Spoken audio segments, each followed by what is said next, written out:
સામાન્ય રીતે જ્યારે પણ આપણે આ મુક્તિ અથવા આધ્યાત્મિકતા શબ્દ સાંભળીએ ને ત્યારે મનમાં સીધું જ એક ચોક્કસ ચિત્ર ઊભું થઈ જાય. બિલકુલ, એકદમ પેલું હિમાલયવાળું ચિત્ર. હા, એક્ઝેક્ટલી. હિમાલયની કોઈ બહુ જ શાંત ગુફા હોય, કોઈ સાધુ આંખો બંધ કરીને ધ્યાનમાં બેઠા હોય, મતલબ કે દુનિયાદારીથી સાવ અલગ થઈ ગયેલું એકદમ કઠોર જીવન.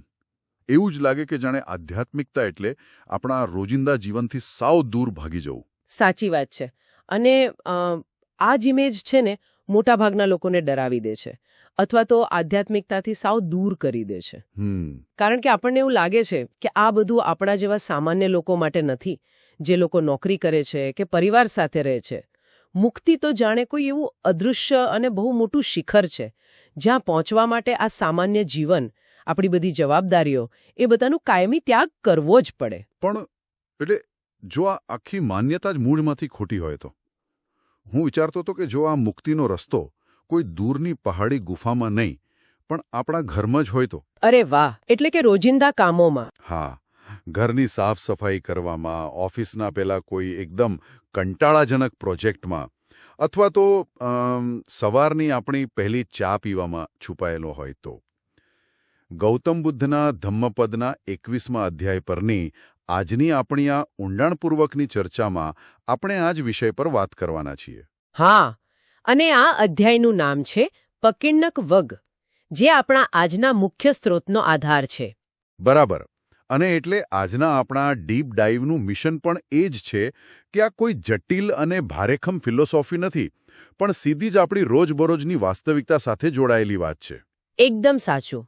અને આ પકીણક વગ નામ જ પોતાનામાં એક બહુ મોટો સંકેત આપે છે. જો આપણે સાદી ભાષામાં કહીએ તો પકીણક એટલે વિવિધ, મિશ્ર, અથવા આપણે જેને ઇંગ્લિશમાં મિસેલેનિયસ કહીએ છીએ તે. મિસેલેનિયસ. હા, આ એવો અધ્યાય છે જેમાં કોઈ એક જ સળંગ વિષય પર વાત નથી થઈ.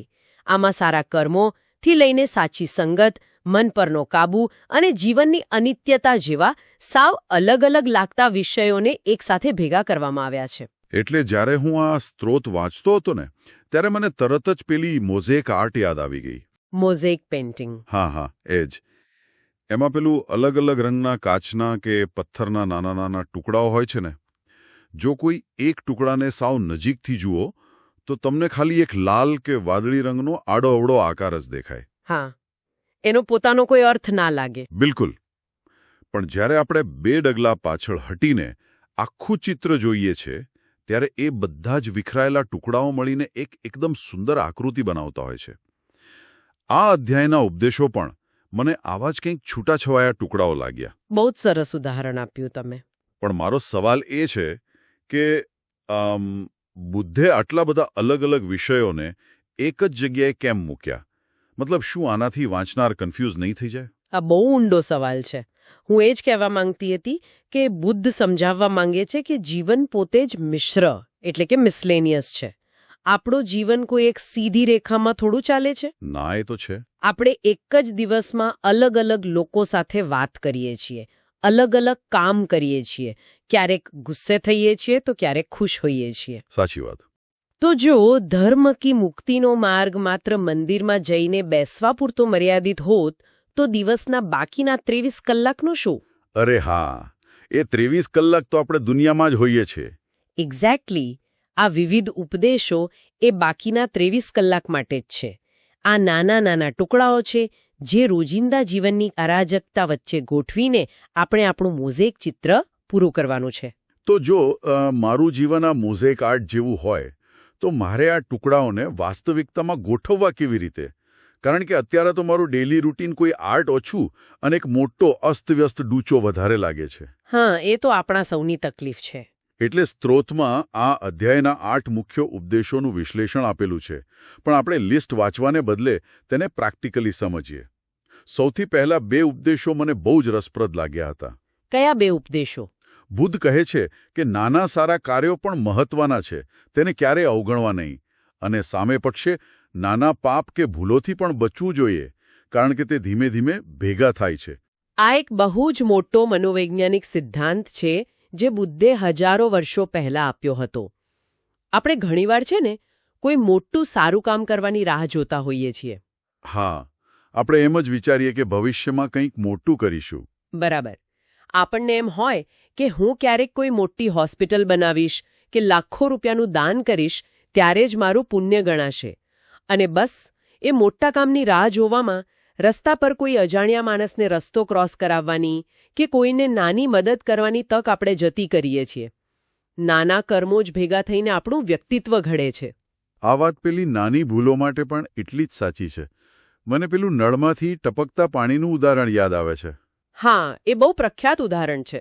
એટલે જો નળમાંથી એક એક ટીપું પડતું હોય તો આપણને લાગે કે અને આ તો માત્ર એક ટીપું છે, એનાથી શું નુકસાન થવાનું? પણ જો આપણે નીચે ડોલ મૂકી રાખી હોય તો સવાર પડતા સુધીમાં આખી ડોલ ભરાઈને છલકાવા લાગે. બિલકુલ. સારા કાર્યો માટે આ પેલા પિગી બેંક જેવું છે. બાળપણમાં પિગી બેંકમાં રોજ એક એક સિક્કો નાખતા આપણે અને મહિને મોટી બચત બની જતી. હા, અને આ પાછળનું સાયન્સ પણ સમજવા જેવું છે.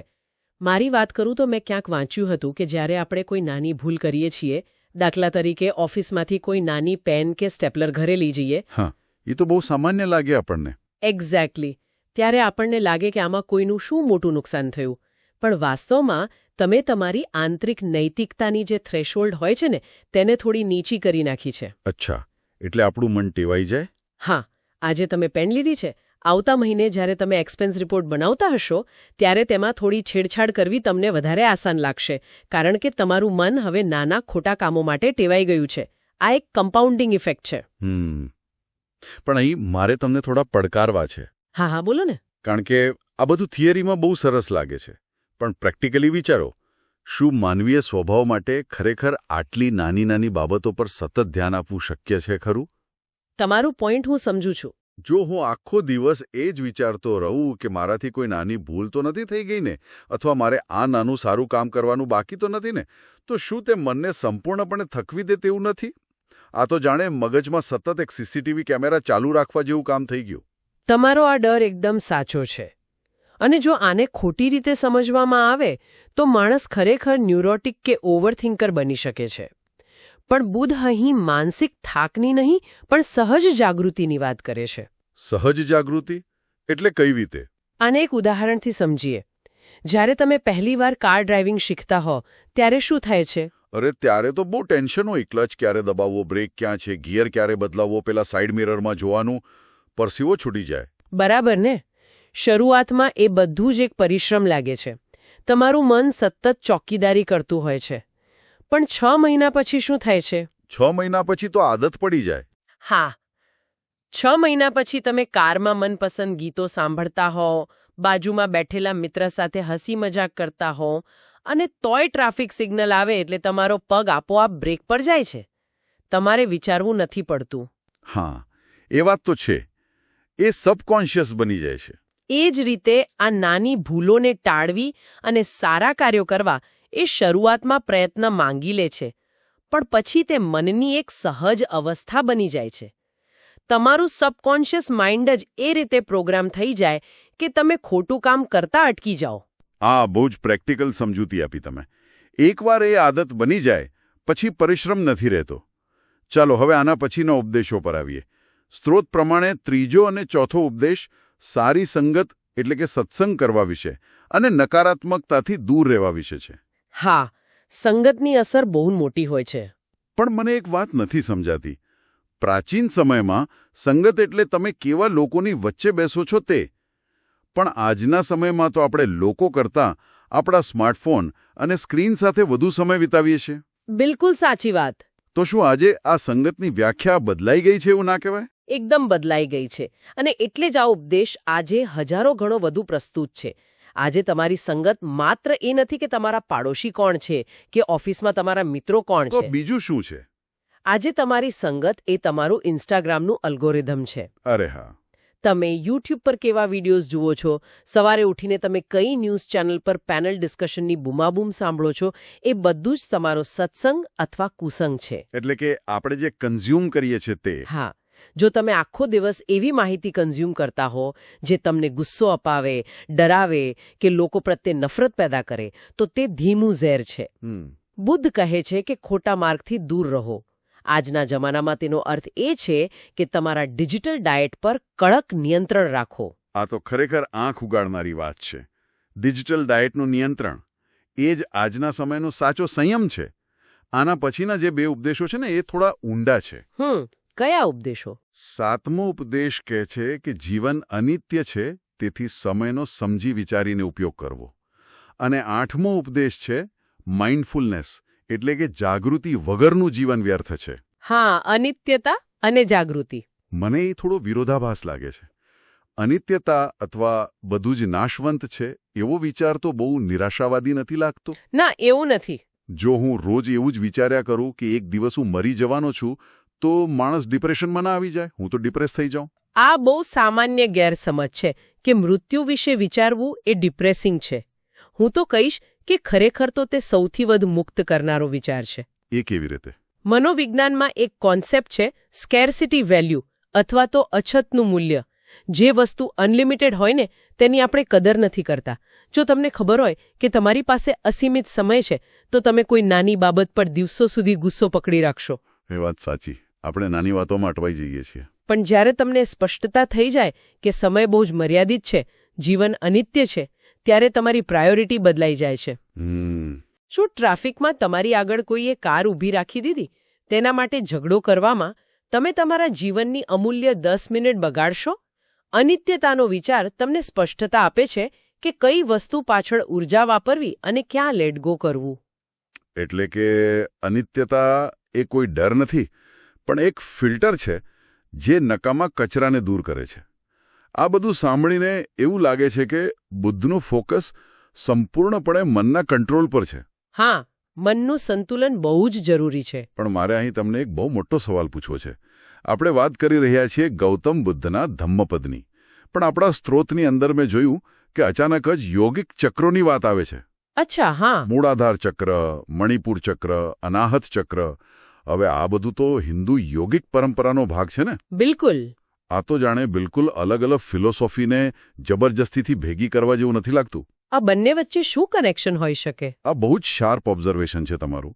પ્રથમ નજરે આ બિલકુલ અલગ દુનિયા લાગે છે. એક બાજુ બૌદ્ધ દર્શન અને બીજી બાજુ પતંજલિનો યોગ કે તંત્ર. હા, બંને સાવ અલગ જ લાગે. પણ આપણા સ્ત્રોતનો ઉદ્દેશ્ય કોઈ એક જ ધર્મ કે સંપ્રદાયના બોક્સમાં બંધાઈ જવાનો નથી.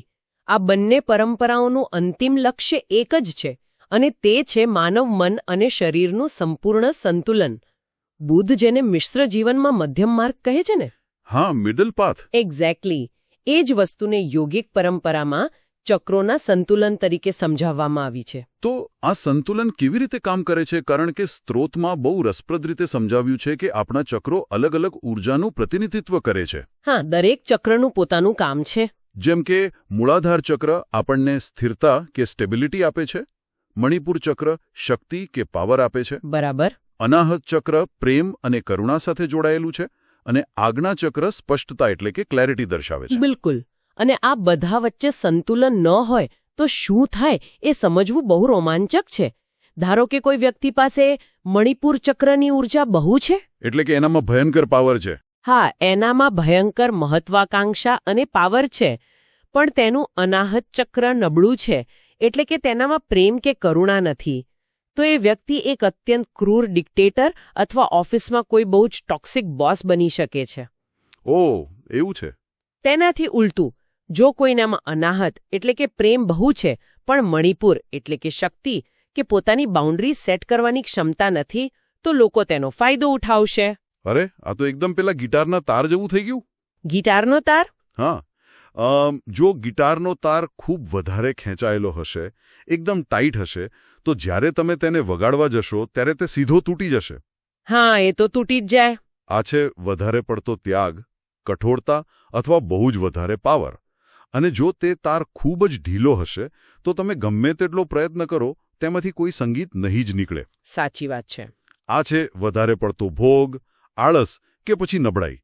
માત્ર જે તાર યોગ્ય રીતે બરાબર મધ્યમાં ખેંચાયેલો હોય ને, તેમાંથી જ મધુર સંગીત જન્મી શકે. આંતરિક ગૂંચવણો પણ ત્યારે જ ઊભી થાય છે જ્યારે આપણે કોઈ એક જ બાબત પાછળ આંધળી દોટ મૂકીએ છીએ. હા, જેમ કે ખાલી કરિયર પાછળ ભાગવું. હા, આજના સમયમાં આપણે જોઈએ છે કે લોકો પૈસા કે કરિયર પાછળ એટલા ભાગે છે કે તેમનું સ્વાસ્થ્ય અને સંબંધો સાવ બગડી જાય છે. આ ગિટારનો અતિશય ખેંચાયેલો તાર છે. અને આધ્યાત્મિકતામાં પણ એવું જ થાય ને? બિલકુલ. કોઈ આધ્યાત્મિકતાના નામે પોતાની બધી જ દુનિયાવી જવાબદારીઓથી ભાગી જાય છે. પકીણકવગનો આંતરિક સંદેશ જે છે કે જીવન એકસાથે ઘણા પાસાઓ ધરાવે છે અને મુક્તિ એ આ બધા પાસાઓ વચ્ચે સર્કસના નટની જેમ સંતુલન જાળવવામાં છે. તમારી વાત 100% સાચી છે. સંતુલન બહુ જ જરૂરી છે. પણ પ્રેક્ટિકલી વિચારીએ તો આ સંતુલિત ગિટારનો તાર આજના ઇન્ફોર્મેશન ઓવરલોડ અને ભયંકર સ્પર્ધાત્મક સમયમાં વગાડવો કેવી રીતે? એ જ મોટો પડકાર છે. સ્ત્રોતમાં દૈનિક જાગૃતિ એટલે કે ડેલી માઇન્ડફુલનેસની વાત છે.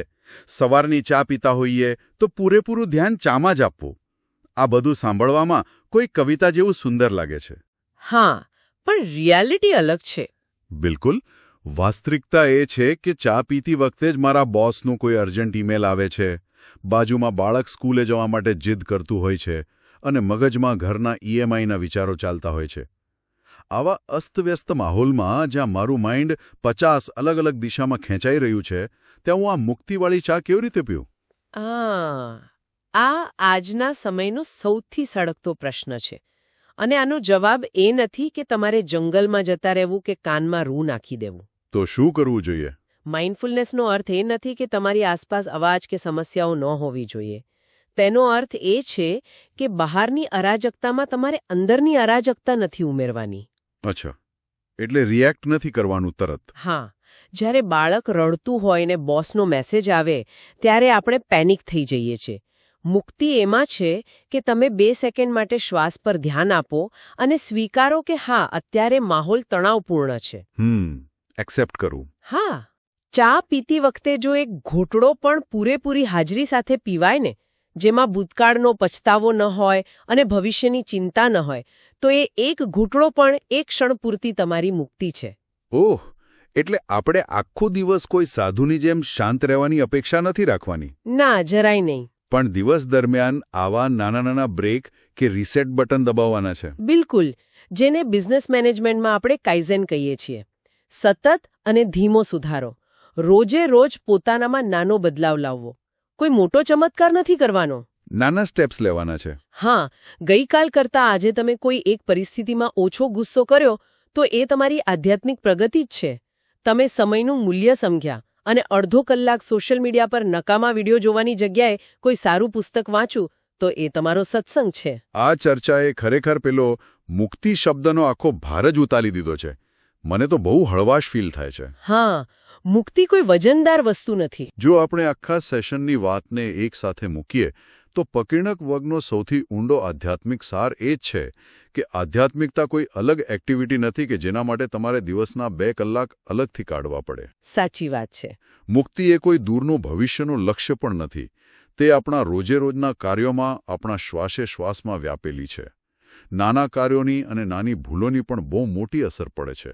અને દરેક બાબતમાં સંતુલન જાળવવું એ જ ખરી સાધના છે. અને જો આખા અધ્યાયને આપણે એક વાક્યમાં કહેવો હોય તો એમ ચોક્કસ કહી શકાય કે જીવનના દરેક ક્ષણે જાગૃત રહો. એ જ સૌથી મોટી સાધના છે. વાહ! જે કામ કરો છો તેમાં તમારો જીવ એડી દો, એ જ તમારી મુક્તિનો માર્ગ બનશે. આટલા ગહન વિચાર સાથે આપણી આજની આ ચર્ચાના અંત તરફ આવતા મને થાય છે કે આપણે એક બહુ જ રસપ્રદ પ્રશ્ન પર વિચાર કરવો જોઈએ. ચોક્કસ. આપણે જોયું કે મુક્તિ એ કોઈ દૂરનું શિખર નથી, પણ આપણા સામાન્ય કાર્યો પ્રત્યેનો આપણો અભિગમ છે. તો આપણા સૌના દિવસમાં એવું કયું તદ્દન સામાન્ય કે કદાચ કંટાળાજનક લાગતું કાર્ય છે જેને જો પૂરેપૂરી જાગૃતિથી અને સંપૂર્ણ હાજરી સાથે કરવામાં આવે તો તે આંતરિક સ્વતંત્રતા તરફનું એક મોટું ડગલું બની શકે? બહુ જ સરસ વિચાર છે આ. કદાચ તે ટ્રાફિક સિગ્નલ પર ધીરજથી ઊભા રહેવાનું હોય, કોઈ સહકર્મીને ખલેલ પહોંચાડ્યા વિના ધ્યાનથી સાંભળવાનું હોય, કે પછી ખાલી શાંતિથી એક ગ્લાસ પાણી પીવાનું હોય. એ નાના ટુકડાને યોગ્ય જગ્યાએ મૂકીને મોઝેક પૂરું કરવાનો સમય આવી ગયો છે. વિચારતા રહેજો.